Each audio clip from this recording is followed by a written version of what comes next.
For those of you who are able to make a financial contribution, the logistics are on your screen. We invite you to either copy down the information you need or simply go to the website to make a donation. The web address is in the chat. Those of you who are newer or visiting from another part of the country may not be aware that we typically give away all of the cash from our Sunday offering to local charities whose missions align with our values, a program called Month of Sundays.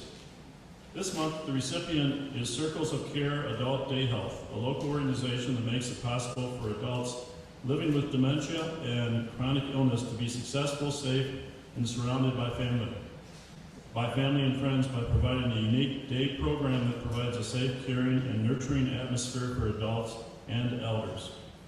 If you are donating online, you can choose Month of Sundays from the drop-down menu. If you're mailing or dropping off a check, simply indicate in the memo line whether it's intended for the Month of Sundays or general fund. In the spirit of love and for the continuing work of this church, we will now take some time to practice generosity together.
And now is the time in our service where we lift up joys and sorrows from the lives of our members and friends.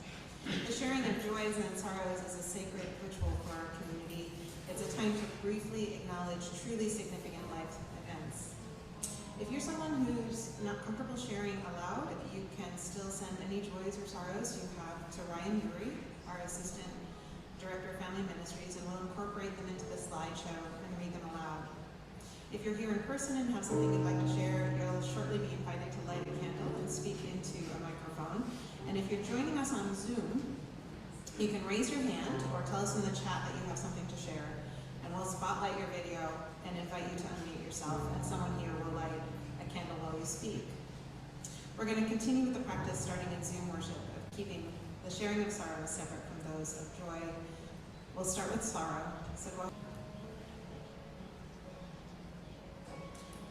I invite you now to settle down just a little bit deeper into the spirit of meditation or prayer.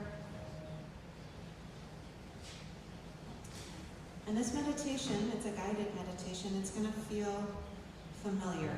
It's a little bit like our children's story. So you might close your eyes.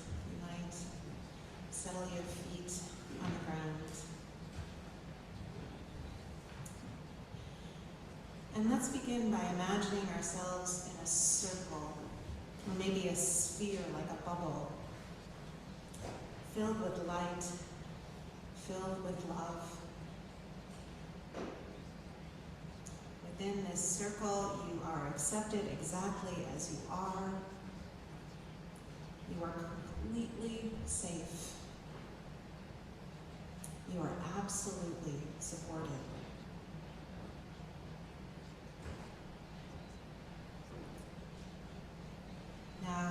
imagine the circle growing bigger. Push out the edges just like happened in the children's story. Make room. Make space in your bubble for your family, your close friends, your nearest and dearest. Hold them in that energy of unconditional love, accepted, completely safe, absolutely supported.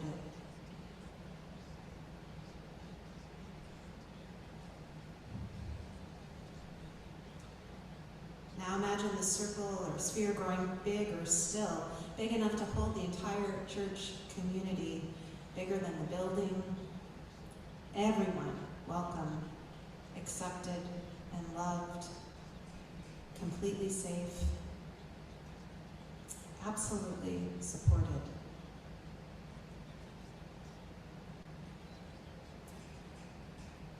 Let yourself feel the wrongness of putting a hard edge on this circle or sphere. Feel the way this bubble of love, goodness, and compassion could become a trap or a fortress if we let it.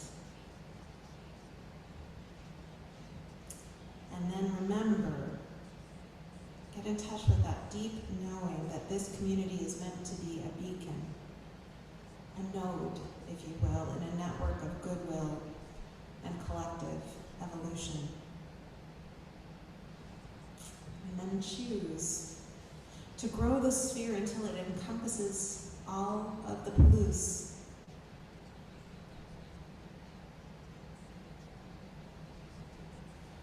The entire Pacific Northwest,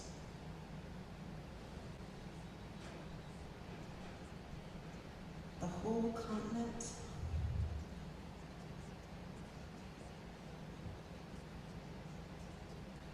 our interconnected and fragile planet.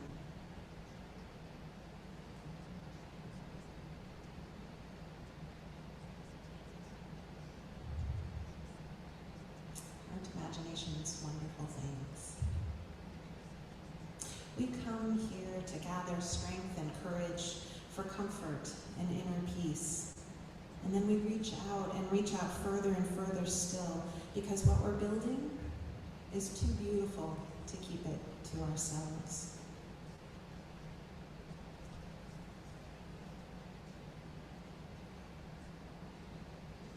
When you're ready, return to the room. So be it, and so may it be.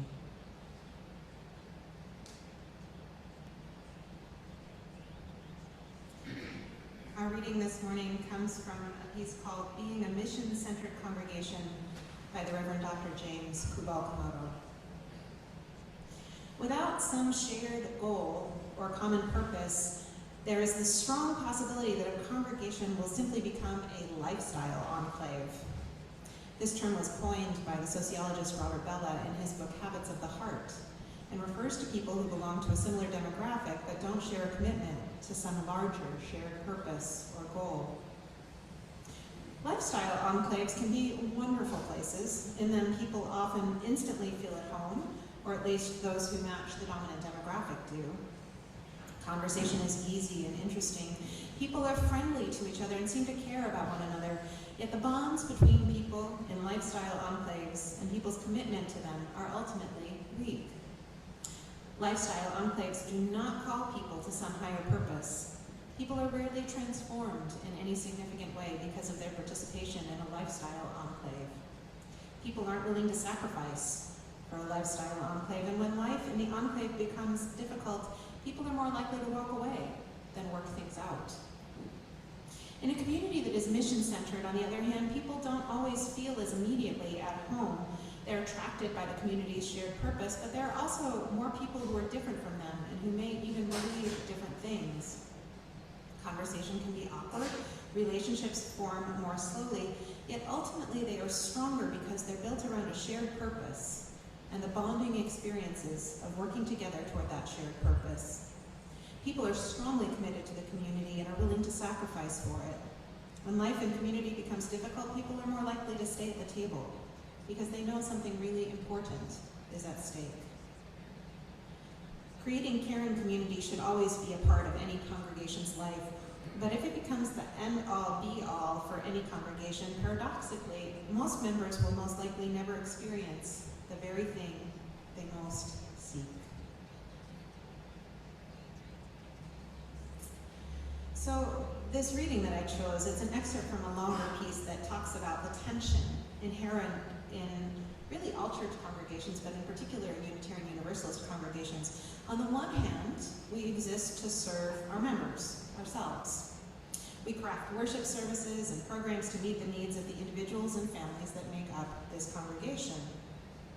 But on the other hand, we also serve something larger. One of our deepest needs, one of the things that pulls us together here, is the need to make a difference. That's why one of our favorite mottos is, "What we do matters." As James, or Reverend Dr. Kubal-Komodo, the author of the piece and one of my dearest friends, puts it, in the nonprofit world, there are some organizations that are purely member service organizations. For example, AAA is a member service organization. Members pay a fee to join and receive certain particular benefits in return. And then there are other organizations that are purely missional. The people who support the organization with their time and money aren't the ones who benefit from the organization. For example, if I support an organization that addresses world hunger, it's unlikely my family will ever benefit directly from that organization's programs. However, many organizations in the nonprofit world are a combination of both. For example, many people support public radio, both because they directly benefit from it and because they believe that providing quality, in-depth news helps make the world a better place. And I think that announcement went out in the email this week, that it's time for the UUCP to support public radio again. Similarly, some people support the ACLU, mostly because they believe in its mission, though they also acknowledge the possibility that they could benefit directly from it. Unitarian Universalist congregations are and should be a combination of both, he writes, and I acknowledge that there always is a healthy balance and tension between this inward-facing orientation and outward-facing orientation, between serving the needs of its own members and serving the needs of the wider world. In other words, we have a dual mission. This is James again. I might humbly suggest that all Unitarian Universalist congregations essentially have the same mission: nurturing individuals' spiritual growth, their capacity to live with connection and meaning, and the world's common good. The UUA created a bumper sticker a few years ago that expressed the same idea: nurture your spirit, heal our world. Similarly, former UUA staff member and Pacific Western Regional Lead Nancy Bowen said, "The purpose of the church is to heal the consequences of lovelessness and injustice in the hearts of our minds and members, so that they might heal the community and together heal the world." I love that. The purpose of the church is to heal the consequences of lovelessness and injustice in the hearts and minds of our members, so that they might heal the community and together heal the world. Whatever the exact words that are used, each of these statements has a vertical dimension and a depth dimension. So nurturing individual spiritual growth is the depth, and horizontal dimension or breadth dimension is nurturing the world's common good. That's the making the circle ever wider. We go deeper, we focus on our spiritual growth and development, and then we draw the circle wider and wider and wider. So why am I talking about this right now? Well, I want us to avoid developing an edifice complex.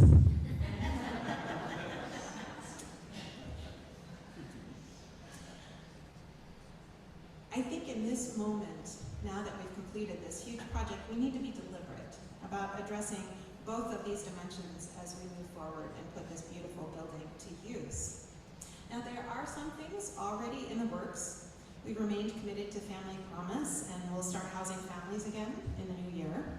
For those of you who aren't familiar, this is a rotating 4 weeks a year, 1 week at a time. We house families in the church, homeless families, through Family Promise. So we'll start that again in January, and Nancy Nelson is our new coordinator, which is great news. Our Navigators program is a combo of inward and outward. It's sort of like scouting, but non-denominational. It serves our existing families, but it's also serving other families that are looking for connection to nature. The Jewish community of the Palouse is going to use our building for their High Holy Days coming up soon. We're in negotiations, I think. Where'd Joe go? I think we're still in negotiations with the Zen community to use our space for meditation. And I think we're going to start having yoga offered here come the new year as well. So that's all exciting. And who knows what else we might do. Now, are all of you familiar with the Hamilton Lowe Aquatic Center here in Moscow? Okay. So my friend Jean Leffingwell loves to tell a story about how the decision was made to make that facility outdoors instead of indoors. She said the planning committee did a bunch of focus groups, including ones in schools, and they invited the kids to draw pictures. And what she noticed, there was a moment where the planning committee was looking at these pictures and noticed that every single one had a sun and a blue sky.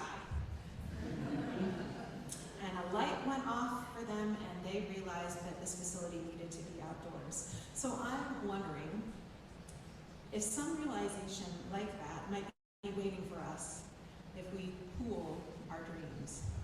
See what I did there? Sorry.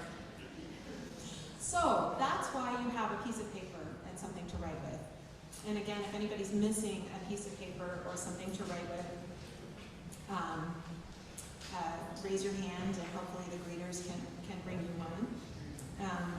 And what I'm going to do, let's think about the different spaces. So we've got this beautiful sanctuary. Downstairs we have the fellowship hall and the commercial kitchen. Upstairs we have the third floor meeting room. We have the beautiful classrooms, including the nursery with the teeny tiny toilet, which is one of my favorite things. We've got the beautiful outside spaces. We're going to have the patio and the playground. So think about all of those spaces and just think about how we might use our new building. You might put something, so the paper has two sides. This is a little bit of a challenge. Think about putting something inward focused that'll strengthen our community on one side and something outreach focused on the other side. And of course, this is a Unitarian Universalist congregation, so you never have to do anything that I tell you to. It's just an invitation to dream together. So you can write it in words, you can draw a picture. If you want to turn to your neighbor and chat a little, go ahead and do that. I'm going to give us a few minutes. We're going to have some music playing, and then we're going to collect all of those dreams and visions, and Al and I are going to read them aloud so that we can hear what's going on. So, get to work.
live music events as may come our way.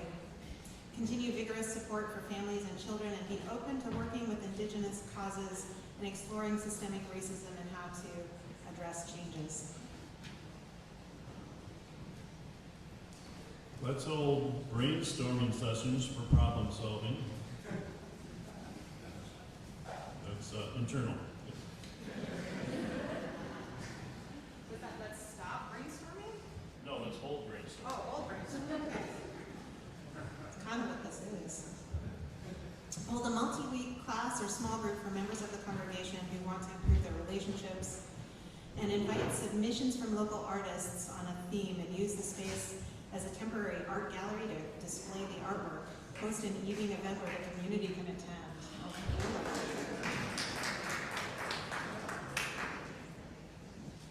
Hold music events here, concerts, coffee house, shows to offer the community and making them aware of us.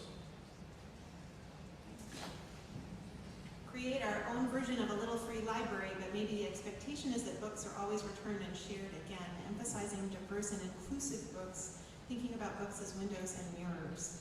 We can learn about others and share our own perspectives. Whoever wrote this, we need people for the library committee, so come find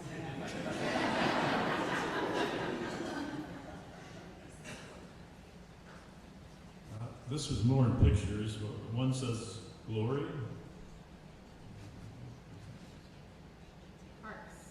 Parks.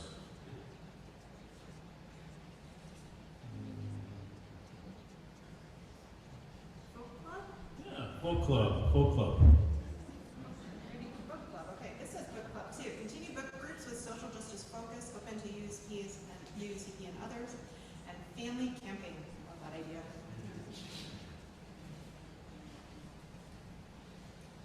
Food bank for the needy. After-school program for working parents. And yeah,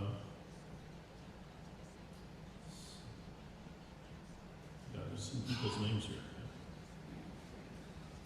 I love to dance, so every space is seen with an eye toward how it's suited to accommodate dance, stretching, warming up, music, balance, comfortable to allow the body to explore, responding to music, beats, natural sounds of wind and water, etc.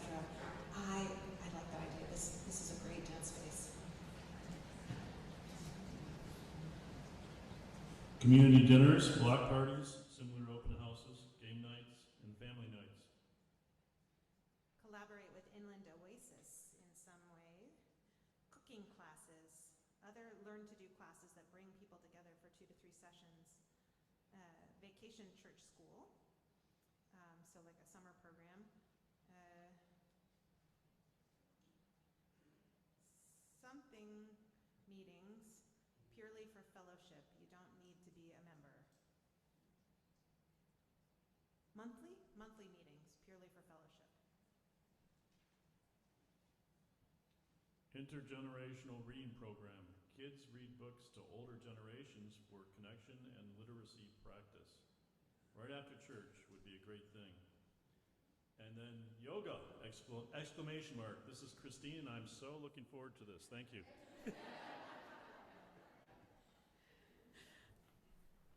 Offering space for Zen meditation or other types of meditation to the community and to church members as well. Many of the local groups have lost their meeting spaces and have dwindled in number due to COVID. And we could bring in teachers from the outside to inform church members of the how and why of meditating.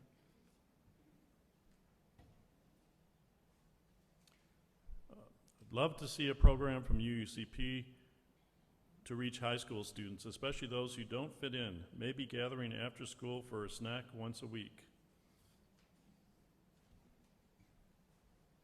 Inward, spaces to make and display art by members, including children. Resume the dinners, I forget the name, they're Feeds of Dreams, to raise funds for groups within the congregation, including youth activities. Outward, host some kind of community food event like a soup kitchen, but the connotations of that phrase are unfortunate.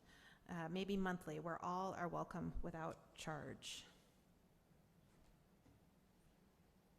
Space for community gatherings, space for school performance, community garden, preschool, day school. Yoga, breathwork clinic, meditation, Special time, date, and space for groups to schedule Native American groups, student groups, especially foreign students attending WSU or U of Idaho, disabled people, invite a representative from all the groups we give money to assemble and break bread together.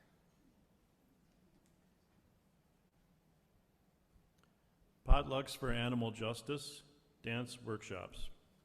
Oh, wait. Book fairs, plant sales, game nights for a cause, and CPR classes. Let's see. And assign times when the sanctuary is open for quiet, sitting, praying, gathering one's feelings without outside input or expectations. I like that idea. Outward, develop some sort of mandala. We don't have space for a physical standard one, but maybe using a walking or thought path similar to Catholic Stations of the Cross, but as a meditative mandala walk. What do you think about that? Music concerts, community chamber series, interdenominational services. Connect, educate, motivate with university students, RE restrictive reproductive laws. Tarot card readings after the service.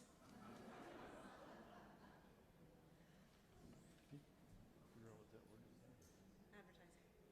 Oh, yeah. We have a lot to offer.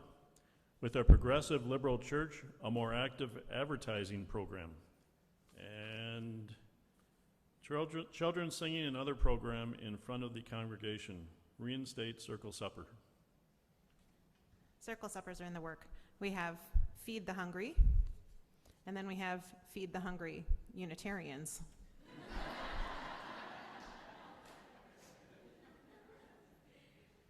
Sponsor and provide facilities for community potlucks, especially for special occasions like birthdays and holiday meals.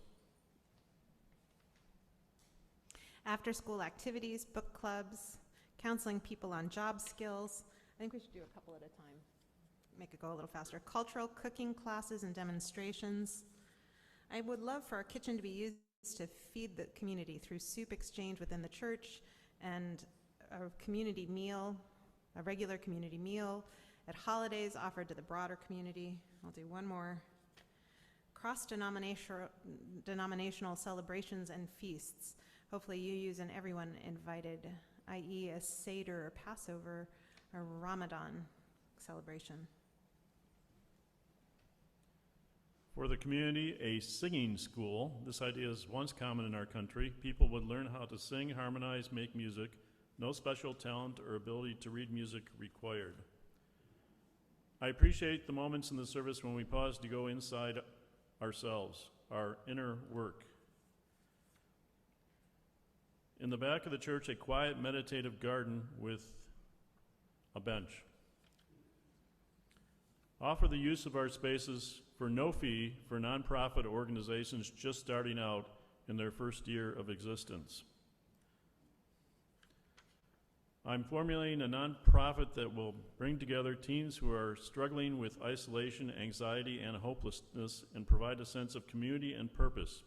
Mindfulness practices, volunteerism, and self-compassion and compassion for others will be a large part of the mission. We will need a space to meet. Perfect.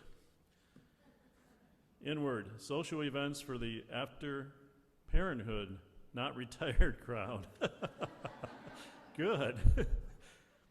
Annual by donation, no cost rummage sale for the community, supports households in need and supports recycling.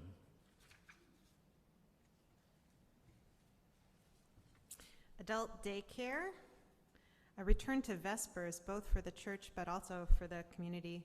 I love Vespers. I see a full sign-up every time we host Family Promise. Yes, we have showers on site and an elevator. More people coming to church translates into more willing hands. Parkinson's and MS support group, and perhaps a movement class to further help. Outdoor benches, chairs, and tables on the patio. Inward, develop an inclusive preschool program. That would be awesome. Outward, reach out to or even invite immigrant and migrant communities to the Palouse. Okay, let's meet in the new third floor space to organize this.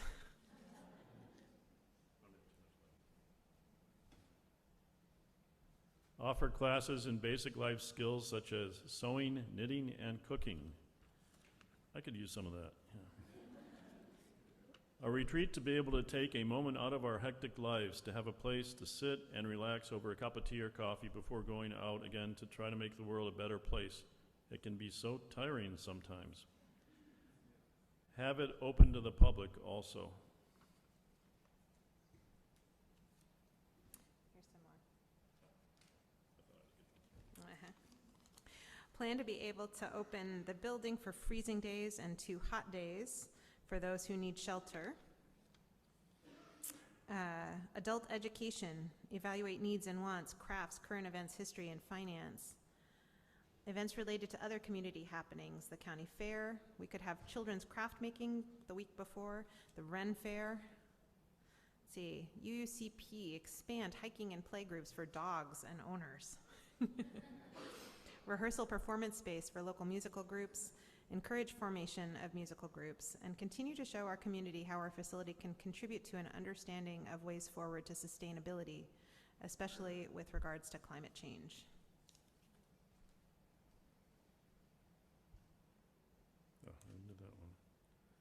Small events for the community a couple of times a year. Our summer celebration concert was one, but they should vary in activities. Arts-related RE for adults. Adult classes discussing the 7 principles. Make the street dance an annual event, yeah. Weekday pizza lunch geared towards high schoolers. Chant and meditation style evening worship. Wow, great ideas.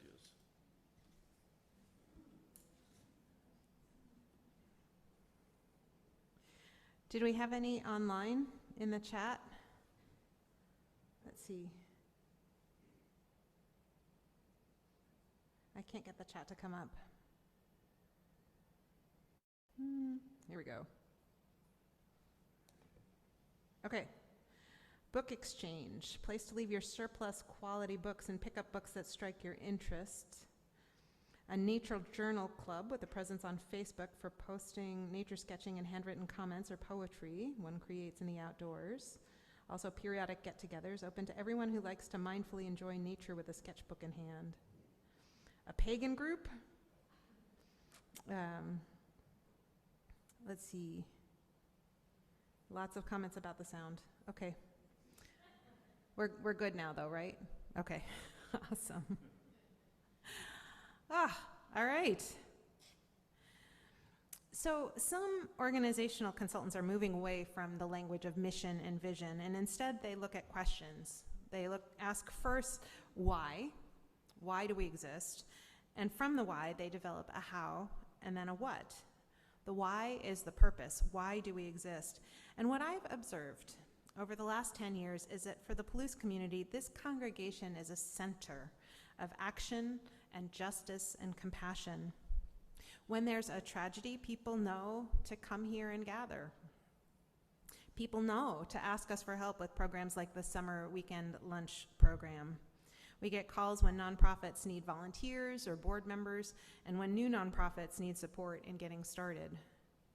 Historically marginalized groups know they can count on us to show up as allies. And so while part of our why is to grow our own souls, there's no question that a bigger part of our why is supporting progressive causes and efforts and values, efforts for justice and environmental stewardship, both locally and nationally. Our how has to do with our covenant. We agree to listen, to discern. No one has power over anyone here. Rather, we generate power with one another, and it's a beautiful thing to observe. Our what? Still a little bit TBD, a little bit to be determined, but we have some wonderful ideas to prime the well, and I have deep faith and tremendous confidence that whatever the specifics of what we decide to do with our building and with our energy, with our time, and with our lives, I know it will be beautiful. So be it. and so may it be. Let's sing together again. I invite you to rise in body or in spirit. This is Building a New Way.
Idea communion took a little longer. Our idea communion took a little longer than I intended, so let's skip the closing reading and jump right to our sung benediction.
Please say with me now the words to extinguish our chalice.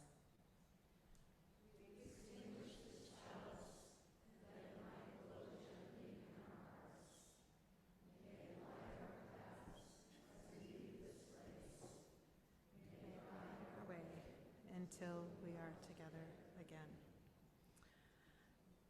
And I'll close us with just the last few lines of the reading that we skipped over, just because they're awesome. We ain't no navel-gazing hum-diddly-dum cult.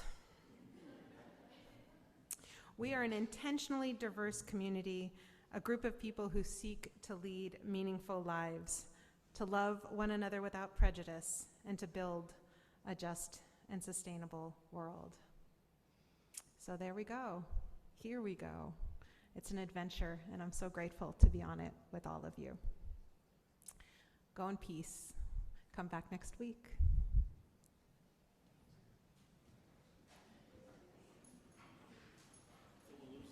Yeah, right. I think we need a new committee to work on those.